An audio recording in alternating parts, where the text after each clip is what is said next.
Nobody was laughing by the time she was finished, but they were all laughing when she arrived. They saw a cleaner, a ghost in the halls who emptied their trash and wiped away the smudges they left behind. They never once thought to look into her eyes. They never imagined that the quiet woman who polished the boardroom table would one day own it. By the time they understood who she was, everything they had was already hers. Alara Vance felt the air leave her lungs in a slow, silent rush. The words echoed in the cavernous office, the one she had cleaned for 11 years.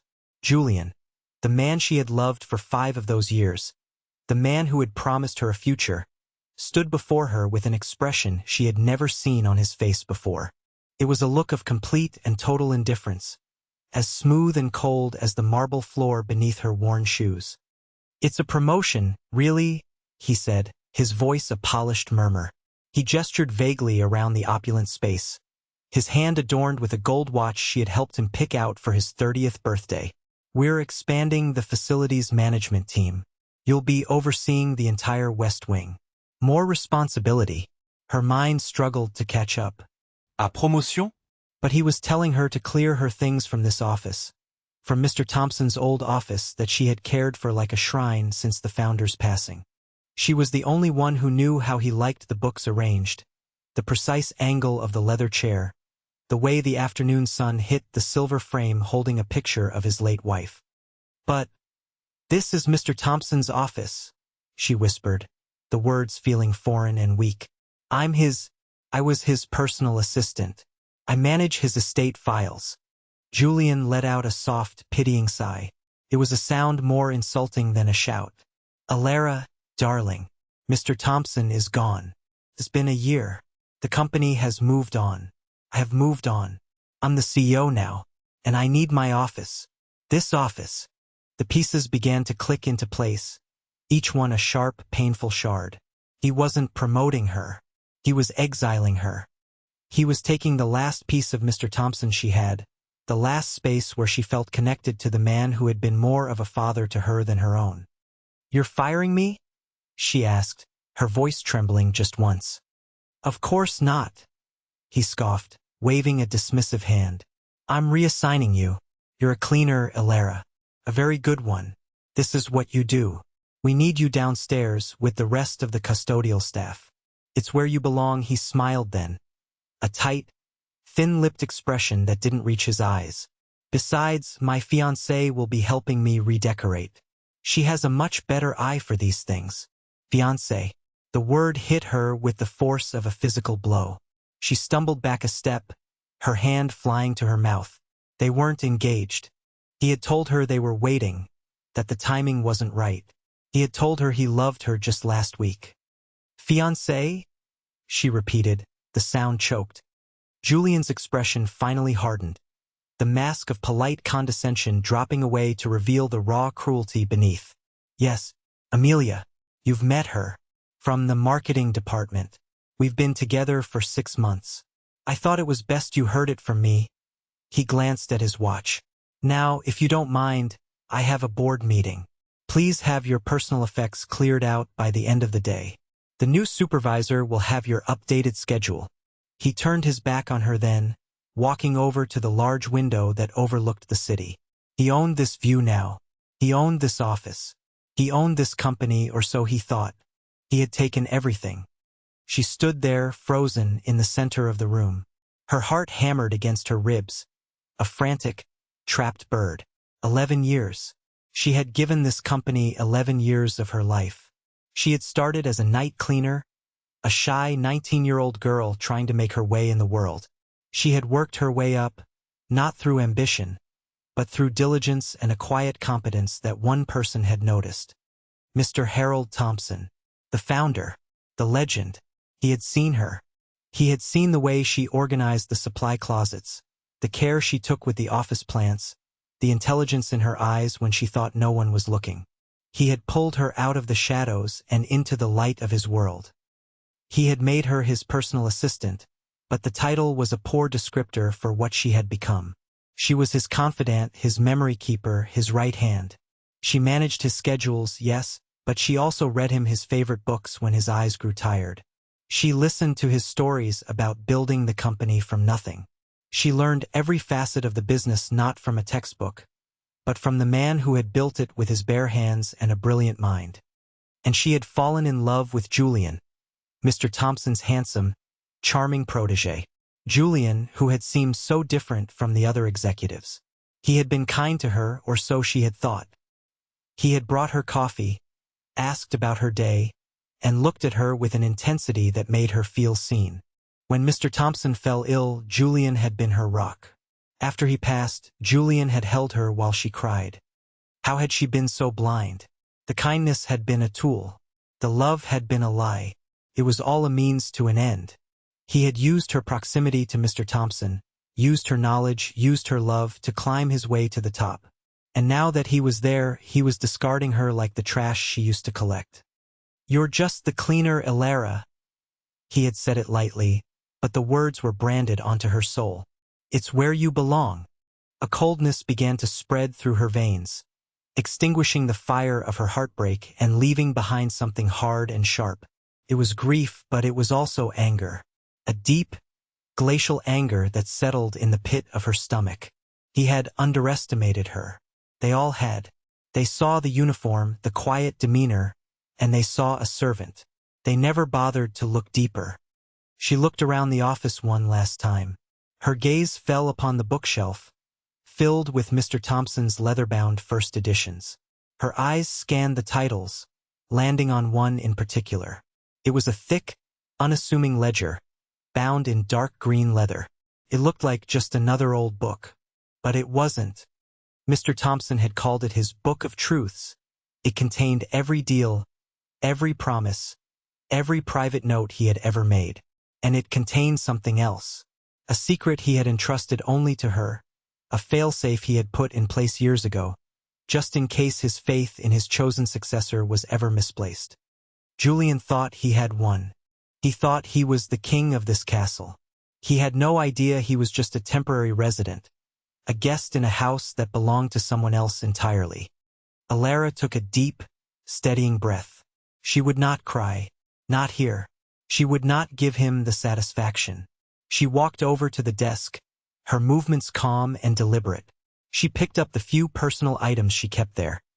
A small, framed photo of her and her younger sister, a chipped mug that said "World's Best Aunt," and a single, perfect seashell she had found on a beach years ago.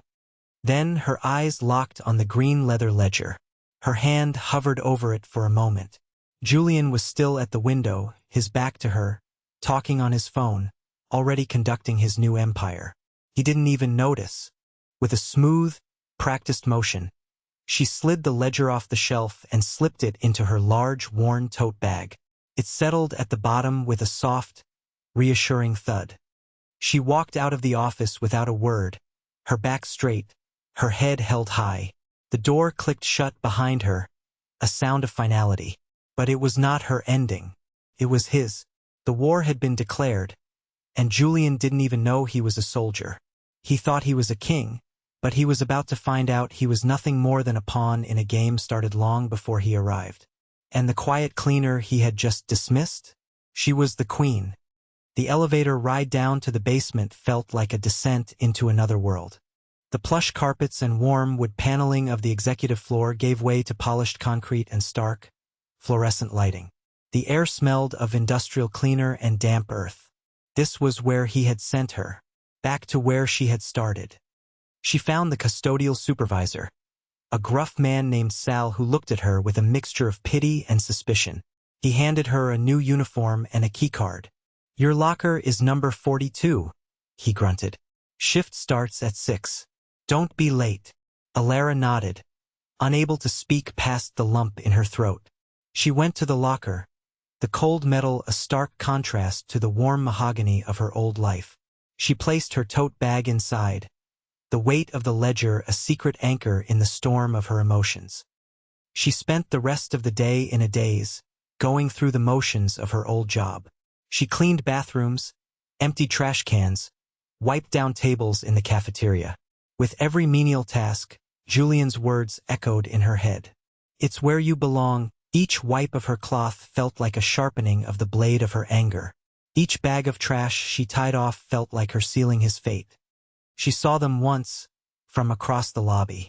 Julian and Amelia. She was beautiful, dressed in a sharp, expensive suit, her laughter echoing off the marble. He had his arm around her, his head bent close, whispering something in her ear that made her blush. They looked like a power couple, the king and his new queen. They walked right past Alara, who was on her hands and knees scrubbing a scuff mark from the floor, without a glance. It was as if she were invisible. And in that moment, invisibility became her greatest weapon. They would not see her coming. They would not suspect a thing. They had cast her back into the shadows, but the shadows were where she had learned to see. The shadows were where she would plan. That night, she didn't go home to the small apartment she could barely afford. She went to the one place she felt safe, the one person she could trust. She knocked on the door of a cozy, book-filled apartment across town. The door swung open to reveal her best friend, Chloe. Chloe took one look at Alara's pale face and tear-streaked cheeks and pulled her into a fierce hug. "What did that monster do?" she asked, her voice already laced with a protective fury. Inside, over cups of steaming tea, Alara told her everything. The promotion, the fiancé, the cruel, dismissive words. She told Chloe about the 11 years of service, the love she thought was real, the utter humiliation of being sent back to the basement. When she was finished, Chloe was silent for a long moment, her knuckles white around her mug. "I am going to end him," she said, her voice dangerously quiet. "I will burn his entire life to the ground with a single, well-placed rumor and a box of matches." Alara managed a weak, watery smile. "I have a better idea." She reached into her tote bag and pulled out the heavy, green leather ledger. She placed it on the coffee table between them. Mr. Thompson called this his Book of Truths. Chloe's eyes widened. "Is that?" "It's everything," Alara said, her voice gaining strength. "Every deal, every handshake, every number. But it's more than that. It's my inheritance." The story tumbled out of her, the one she had kept secret for over a year. The story of Mr. Thompson's last weeks. He had known his time was short. He had also started to see a flicker of something in Julian, a ruthless ambition that worried him. He had trusted Julian, yes, but he had believed in Alara more. "He didn't trust the board to do the right thing," Alara explained, her fingers tracing the worn leather of the ledger. "He knew they'd see Julian, with his MBA and his charisma, and they'd overlook me, the quiet assistant, the former cleaner. So he had made a plan, a secret plan.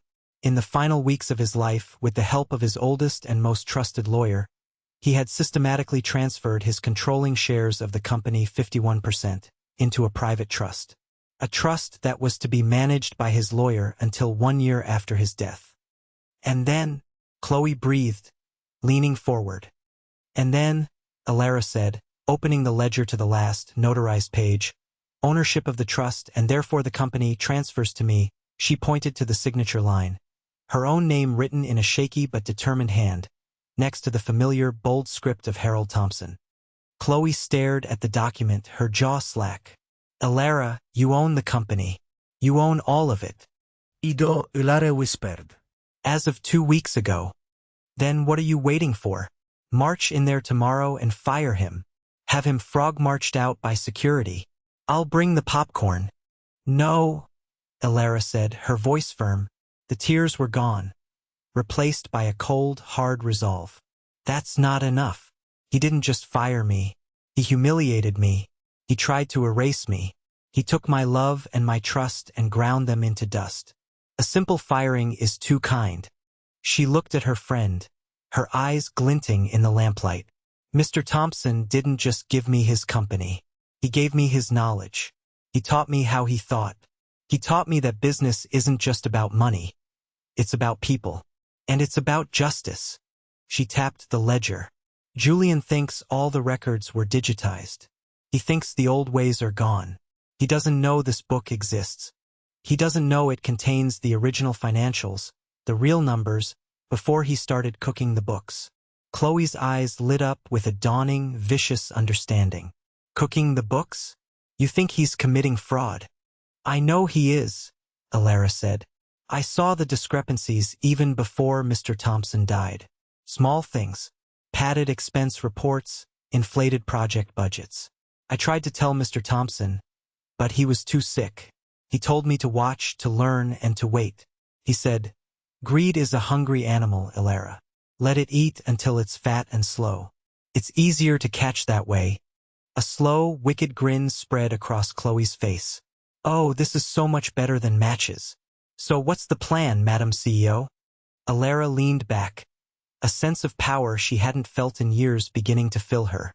"The plan," she said, "is to give him exactly what he wants. He wants to be the king. We'll let him build his kingdom.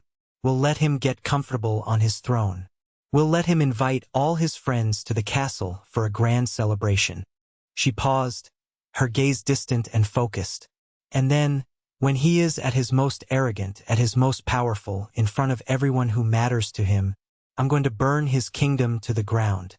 And I'm going to do it with the one thing he never saw as a threat. The truth. And the quiet little cleaner he threw in the trash." The next few weeks were the hardest of Alara's life. She lived a double existence. By day, she was the invisible cleaner, scrubbing floors, polishing brass, and emptying wastebaskets. She kept her head down, her expression neutral. She endured the pitying looks from former colleagues and the outright sneers from Julian's new inner circle. She overheard snippets of conversation, cruel jokes about her demotion, lavish plans for Julian and Amelia's engagement party. Each word was a stone she added to the wall of her resolve. By night, she was a warrior preparing for battle. Her small apartment, shared now with Chloe who refused to leave her side, became a war room. The green ledger was their sacred text. They spread its pages across the dining table, alongside printouts of the company's current, public financials.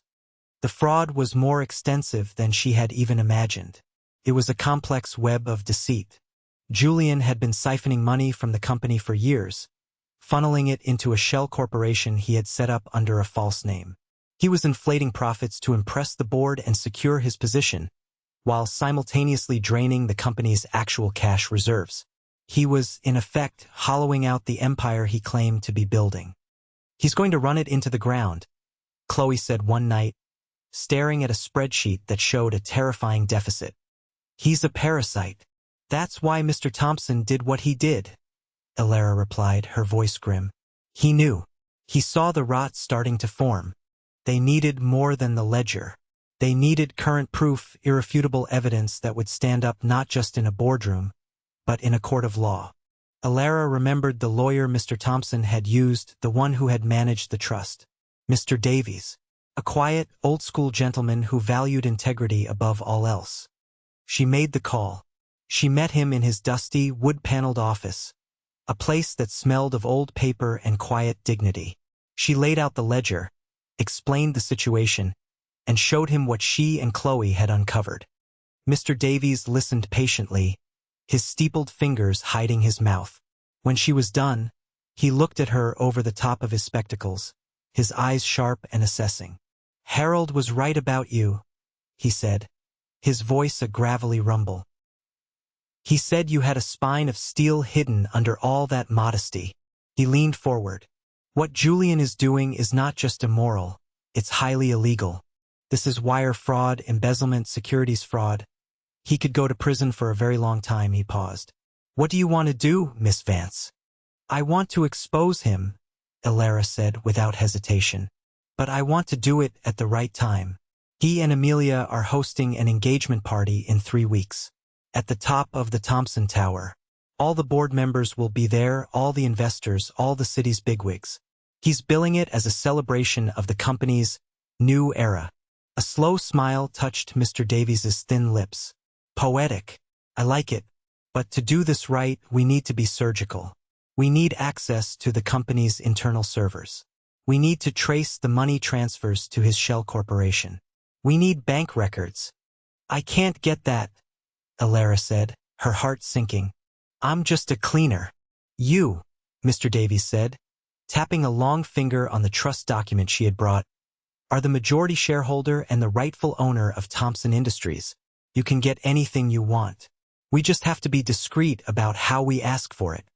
He made a call. A single call to a forensic accountant he trusted.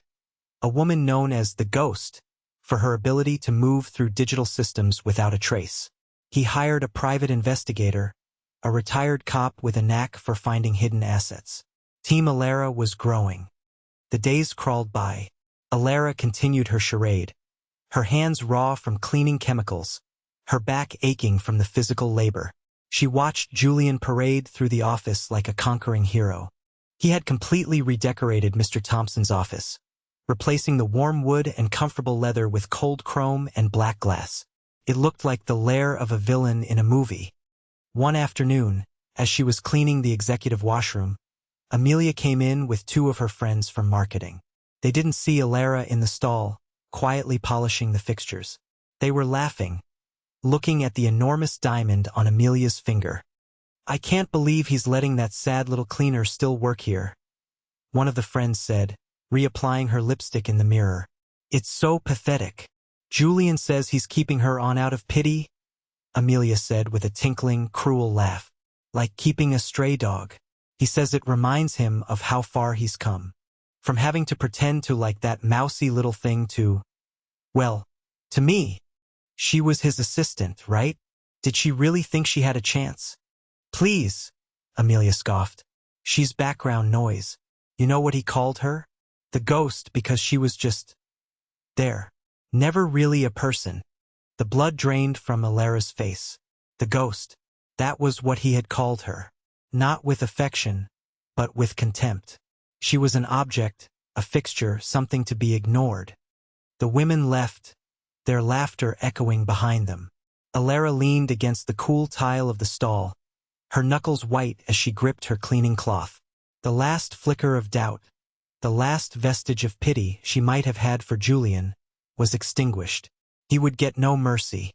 He had taken her love, her job, her dignity, and even her humanity. He had reduced her to a ghost. But ghosts have a way of coming back to haunt you. And this ghost was about to become his living nightmare. The night of the engagement party arrived. It was a glittering affair. The top floor of the Thompson Tower had been transformed into a fairy tale ballroom, with sweeping views of the city lights. A string quartet played in the corner, and waiters circulated with trays of champagne and exquisite hors d'oeuvres. Everyone who was anyone was there. Alara was there too, not as a guest but as a member of the catering staff. Chloe had pulled some strings with a friend. Dressed in a simple black uniform, a white apron tied around her waist, she was once again invisible. She moved through the crowd, clearing glasses, her eyes scanning the room. She saw Julian and Amelia holding court, the very picture of success and happiness. He was magnetic, his laughter booming, his hand always on Amelia's back. He accepted congratulations from board members, clinked glasses with investors, and basked in the glow of his apparent triumph. Mr. Davies arrived, looking distinguished in a dark suit. He caught Alara's eye across the room and gave a barely perceptible nod. The forensic accountant and the private investigator were also there, posing as guests. Everything was in place. At 10 o'clock, Julian tapped a glass for attention.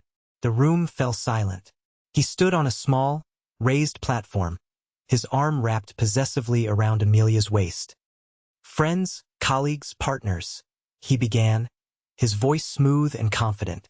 "Thank you all for being here to celebrate with us. To celebrate love," he squeezed Amelia's hand, "and to celebrate a new era of prosperity for Thompson Industries." He launched into a speech, a self-congratulatory monologue about his vision, his leadership, and the record profits the company was posting. He talked about streamlining, modernizing, and cutting away the dead wood of the past. As he said the words "dead wood," his eyes briefly, dismissively, flickered over to the service area, as if he sensed her presence but couldn't be bothered to locate it. Alara's heart pounded. This was it. This was the moment. As Julian's speech reached its crescendo, Mr. Davies stepped forward. "An inspiring speech, Julian," he said, his voice calm but carrying across the silent room. A true testament to your creativity. Julian looked momentarily thrown. Mr. Davies. Thank you. Glad you could make it. I wouldn't miss it, Davies replied. In fact, I have a small engagement gift for you. A presentation of sorts. A look back at the company's true legacy. Before Julian could object, the large screens behind him, which had been showing a slideshow of him and Amelia, flickered and changed. A new image appeared. The front page of Mr. Thompson's green leather ledger. A confused murmur went through the crowd. Julian's smile faltered. What is this, Davies? Some kind of joke? No joke, Davies said, his voice hardening. This is the Book of Truths, as Harold used to call it. The real financial records of Thompson Industries. Not the creative version you've been presenting to the board. The screen changed again, now showing a side-by-side comparison. On one side was a page from Julian's glowing quarterly report. On the other was a scanned page from the ledger showing the actual, much lower numbers. The discrepancy was millions of dollars. Julian's face went pale. This is fabricated. It's nonsense. Is it? Davies continued, his voice like a judge delivering a verdict. Let's look at project budgets. Here's the renovation of the London office. You billed the company for $5 million. The screen showed the invoice. But our investigator found the actual contractor, who was paid only $2 million. Another invoice appeared. Where did the other $3 million go, Julian? The screen changed again. This time, it showed the incorporation documents for a company called Apex Innovations. Then, it showed bank statements. A $3 million transfer from Thompson Industries to Apex Innovations. And then, a transfer of $29 million from Apex Innovations to a private, offshore account. An account in Julian's name. Gasps rippled through the room. Board members were staring at Julian, their faces a mixture of shock and fury. Amelia had taken a step away from him, her own face a mask of horror. This is a lie, Julian roared, his composure finally cracking. It's a smear campaign. Who put you up to this, Davies? Who is trying to ruin me? Mr. Davies looked across the room, his gaze finding Alara where she stood by the service entrance. He gave her a small, almost imperceptible nod. It was her cue. Slowly, deliberately, Alara untied her apron. She let it drop to the floor. She walked out from the shadows and into the center of the room. All eyes turned to her. The whispers were immediate. Isn't that the cleaner? What is she doing? She walked right up to the platform, her step steady, her gaze locked on Julian. His face, which had been pale, was now turning a blotchy red. You, he hissed, his voice dripping with venom. You're behind this? The cleaner? You pathetic little... nothing. Alara stopped just before the platform, looking up at him. Her voice, when she spoke, was not loud, but it was perfectly clear and steady. It carried to every corner of the silent room. You once told me I belonged in the basement with the trash, she said, her voice devoid of emotion. You were right. My job has always been to take out the trash. And Julian. She met his furious, terrified eyes.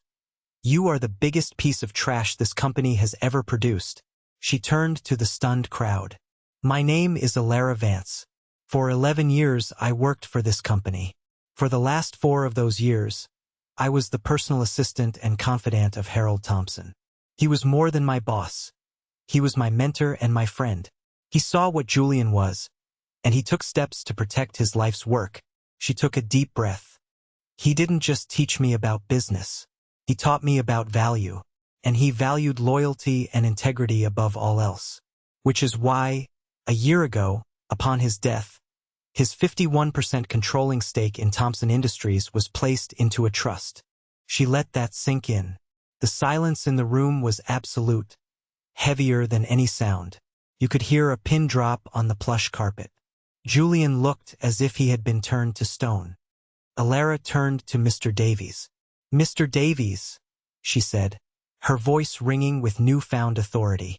As the executor of the trust, would you care to inform the board of its current status? Mr. Davies stepped forward, a grimly triumphant look on his face. He held up a single, official-looking document. As of 2 weeks ago, per the final and binding instructions of the last will and testament of Harold Thompson, the trust was dissolved. Full ownership and control of his majority shares have been transferred to his chosen successor. He paused, letting the tension build to an unbearable peak. He looked directly at Julian, then at the stunned board members, and finally, at the quiet, determined woman standing before them all. Ladies and gentlemen of the board, investors, employees, allow me to introduce you to your new boss, the majority shareholder and CEO of Thompson Industries, Miss Alara Vance. The silence that followed was not just an absence of noise. It was a physical presence, a crushing weight of shock and disbelief. Julian's face crumpled. The arrogance, the charm, the power. It all dissolved in an instant, leaving behind a terrified, pathetic man. He stumbled backward, his mouth opening and closing with no sound coming out. Amelia let out a small, horrified gasp and backed away from him as if he were diseased. The board members were staring, not at Julian, but at Alara, their expressions shifting from confusion to a dawning, stunned respect. Then, 2 uniformed police officers, who had been waiting discreetly by the entrance, stepped forward. They walked calmly, purposefully, toward the platform, toward Julian. "Julian Croft," one of them said, his voice calm and official. "You are under arrest for embezzlement, wire fraud, and securities fraud. You have the right to remain silent." The sound of the handcuffs clicking shut was the only sound in the room. It was the sound of a kingdom falling, the sound of a ghost claiming her throne. As they led a sputtering, protesting Julian away, Alara stood tall, the weight of 11 years of being overlooked finally lifting from her shoulders. She was not a ghost. She was not background noise. She was Alara Vance, and she was just getting started. The immediate aftermath was a whirlwind. The party ended abruptly, guests fleeing in a flurry of shocked whispers and frantic phone calls. The story was too juicy, too dramatic to be contained. By morning, it would be the talk of the city's financial district. The cleaner who became the CEO, the titan of industry arrested at his own engagement party. It was the stuff of legends. Alara didn't stay to watch the fallout. As soon as Julian was escorted out, she, Chloe, and Mr. Davies retreated to a small, private office on a lower floor that Davies had prepared. The adrenaline began to fade, leaving a profound, bone-deep exhaustion in its place. Chloe threw her arms around her, squeezing so tightly Alara could barely breathe. "You did it," she whispered, her voice thick with emotion. "I have never been more proud of anyone in my entire life." Alara sagged against her friend, the strength that had held her up for weeks finally giving way. "I can't believe it's over." "Over," Mr. Davies said with a wry smile, pouring 3 glasses of water. "My dear Miss Vance, it's just beginning." He was right. The next morning, Alara, dressed not in a cleaner's uniform but in a simple, elegant dark blue suit Chloe had insisted she buy, walked back into the Thompson Tower. This time, she didn't use the service entrance. She walked through the main lobby, her head held high. The silence that fell as she entered was different from the silence at the party. It was not shock, but awe. The security guards, who had barely glanced at her for years, now nodded respectfully. "Ma'am," they murmured. The receptionists stared, their mouths slightly agape. Employees heading to their offices stopped in their tracks, parting to let her pass. She took the elevator straight to the top floor, the executive floor, her floor. The board was waiting for her in the main conference room, the same room where Julian had presided with such arrogance. They stood as she entered, their faces a mixture of apprehension and respect. These were the people who had overlooked her, who had rubber-stamped Julian's decisions without question. Alara took her place at the head of the table, Mr. Thompson's chair, her chair.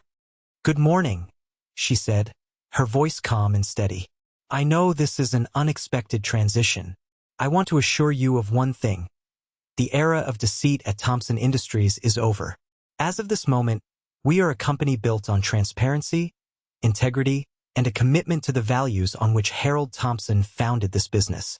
She laid out her initial plan: a full, independent audit of the company's finances, a restructuring of the executive team, removing those who were complicit in Julian's fraud, and a promise to every employee that their jobs were safe, that the company was now in stable hands. One of the older board members, a man named Henderson who had been one of Julian's biggest cheerleaders, cleared his throat. "Miss Vance, Alara, with all due respect, you've been a cleaner for the last month. Before that, an assistant. What do you know about running a multi-million-dollar corporation?" The question hung in the air, a final, fading echo of the condescension she had faced for so long. Alara met his gaze without flinching. "With all due respect, Mr. Henderson, for the last 4 years, I sat in the room where every major decision of this company was made. I didn't just take notes. I listened. I learned. I read every report, every proposal, every contract that crossed Harold Thompson's desk. I know more about the nuts and bolts of this company than any of you." She leaned forward slightly, her voice dropping to a confidential but firm tone. "I know, for example, that the quarterly reports you all signed off on were fraudulent. I know that the record profits were a fantasy. And I know that if I hadn't stepped in, this company would have been bankrupt within 6 months." She let that sink in. "I may not have an MBA from a fancy university, but I had a decade-long apprenticeship with a genius. And unlike my predecessor, I am not interested in lining my own pockets. I am interested in building something that lasts. Now," she straightened up, her tone shifting to one of command. "Do you want to be a part of that? Or would you prefer to tender your resignation along with the rest of Julian's cronies?" Henderson paled and sank back into his chair. I will be a part of it, Madam CEO." The title, coming from him, sealed her victory. The coup was complete. The days that followed were a blur of activity. Alara worked tirelessly, fueled by coffee and a burning desire to prove herself. She was in the office before sunrise and left long after sunset. She met with every department head, not to issue orders, but to listen. She walked the floors, talking to engineers, accountants, marketers, and, yes, the custodial staff. She wanted them to know that their leader saw them, that their work mattered. Sal, the gruff custodial supervisor, approached her one day, his hat in his hands. Mom. "Miss Vance, CO, we're all just proud. Real proud of you." Alara smiled, a genuine, warm smile. "Thank you, Sal. It means a lot to me." She found a letter in Mr. Thompson's desk, tucked away in a hidden compartment she had never known existed. It was addressed to her. "My dearest Alara," it began in his familiar, spidery handwriting. "If you are reading this, it means 2 things. First, that I am gone. And second, that you have found your strength. I always knew it was in you. I saw it on your first day, in the determined set of your jaw as you scrubbed a floor that was already clean. I saw it in the questions you asked, the way your mind worked, always seeking to understand not just the what, but the why. I have left you my company. It is a heavy burden, I know, but I have not left you unprepared. The knowledge is already in you. The heart is already in you. Trust yourself. Trust what you know. Don't let anyone ever make you feel small again. They will underestimate you because of where you came from. Let them. It will be their undoing, and your greatest advantage. Build something good, Alara. Build something that lasts. Be the leader I always knew you could be. Your friend, Harold." Tears streamed down her face as she read the letter. Tears not of sadness, but of gratitude and love. He had believed in her even when she didn't believe in herself. She folded the letter carefully and placed it in her wallet, a constant reminder of her purpose. The news about Julian was grimly satisfying. His assets were frozen. Amelia had left him immediately, releasing a public statement about how she had been deceived and manipulated. His high-powered friends and allies abandoned him. He was a pariah. Faced with the mountain of evidence Alara and her team had compiled, he took a plea deal. He was sentenced to 7 to 10 years in a federal prison for his crimes. The day he was sentenced, Alara didn't celebrate. She felt a quiet sense of justice, a closing of a painful chapter. As a final act, she did something unexpected. The private investigator had discovered that Julian had a mother in a nursing home, whose bills he had been paying with the embezzled money. When his assets were frozen, the payments stopped. Elara arranged for the nursing home bills to be paid anonymously, indefinitely, through a charitable fund set up by the company. It was a small act of mercy, a detail no one else would ever know. It wasn't for Julian. It was for her. It was a reminder that power didn't have to mean cruelty. It was the final affirmation that she was nothing like him. The day his office was officially cleared out, she stood in the doorway and watched. All the cold chrome and black glass was being removed, donated to charity. The office was being restored to its former state, with the warm wood and comfortable leather furniture that Mr. Thompson had loved. As the movers carried out the last of Julian's pretentious, oversized desk, she thought of his final, sneering words to her in that room. "Have your personal effects cleared out by the end of the day." He had cleaned out his desk. And in doing so, he had cleaned himself out of her life, out of the company, out of everything that mattered. She had been left with her small box of personal effects, her dignity, and the secret key to an entire empire. Turned out to be a very good trade. She walked into her office, the office Mr. Thompson had built, and sat down in her chair. The afternoon sun streamed through the window, landing on the silver frame she had placed back on the desk. It no longer held a picture of Mr. Thompson's late wife. It held a picture of a smiling Mr. Thompson, his arm around a young, shy Elara on her first day as his assistant. She looked out at the city, her city spread out before her. The view was the same one Julian had coveted. But she saw it differently. He had seen a kingdom to conquer. She saw a community to build.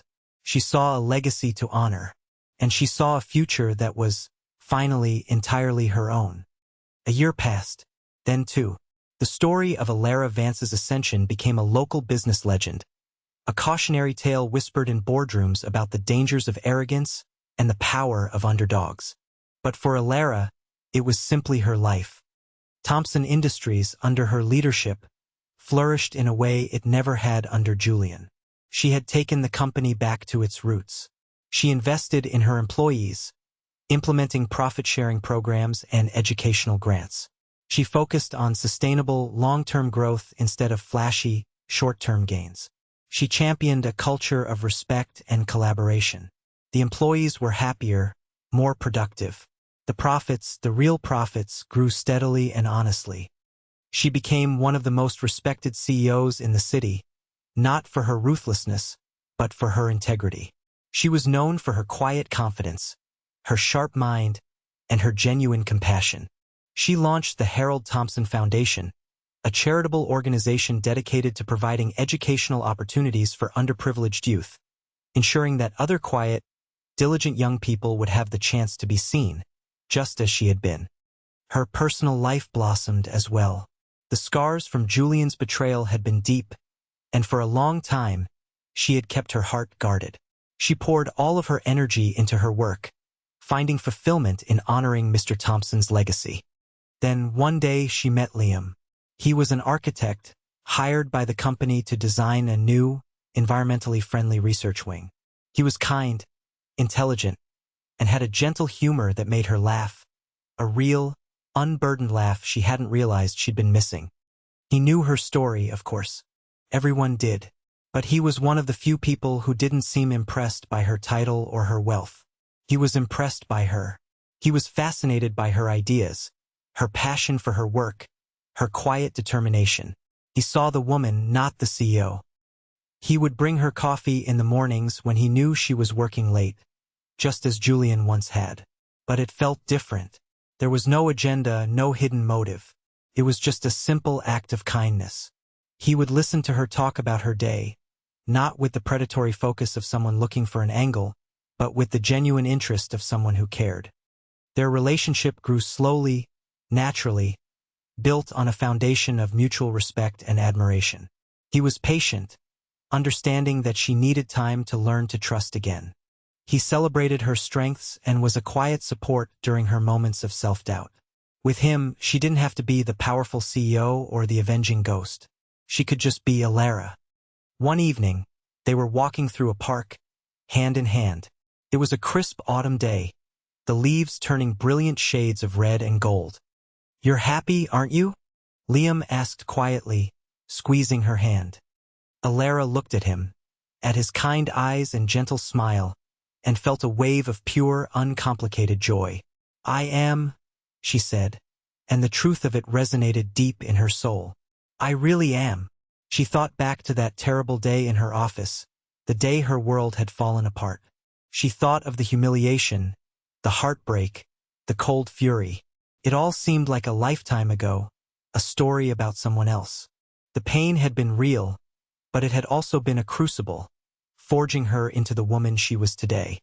She received a letter one day, a crumpled, handwritten note smuggled out of the federal penitentiary where Julian was serving his sentence. She almost threw it away, but curiosity got the better of her. It was a pathetic, rambling letter, full of self-pity and blame. He blamed her, he blamed Mr. Thompson, he blamed the board, he blamed Amelia. There was not a single word of remorse or apology. The last line was a bitter, desperate plea. "You owe me. You took everything from me. You could help me, just a little." Alara read the letter, and for the first time she felt nothing for him at all. Not anger, not pity, not even contempt. Just a vast, empty distance. He was a ghost from a past she had long since left behind. She tore the letter into tiny pieces and let them fall into the trash can under her desk. She had more important things to do. As for Amelia, the private investigator Chloe had kept on a small retainer for entertainment purposes, reported that she had tried to maintain her social standing but had been ostracized. The scandal had tainted her. She had eventually moved to another state, taking a low-level marketing job. Her dreams of marrying into power and wealth turned to dust. One sunny afternoon, Alara was in her office, the one that felt like home now, reviewing plans for the new foundation headquarters. Chloe, now her official chief of staff and lifelong best friend, came in with a tray of tea. "Remember that first night?" Chloe asked, settling into one of the comfortable leather chairs. "In my apartment with that big, scary ledger on the table? You were so broken." Alara smiled, a soft, reminiscent smile. "I thought my life was over." "It was," Chloe said, her eyes twinkling. "That life was over, so this one could begin." They sat in comfortable silence for a moment, looking out at the city. Alara thought about the lessons she had learned. She had learned that true strength isn't loud or arrogant. It's quiet, diligent, and patient. She had learned that value isn't about titles or bank accounts, but about integrity and character. And she had learned that you should never, ever let anyone else define your worth. The world had tried to tell her she was just a cleaner, someone who belonged in the background, in the shadows. But a man who saw her true worth had given her a secret, a key.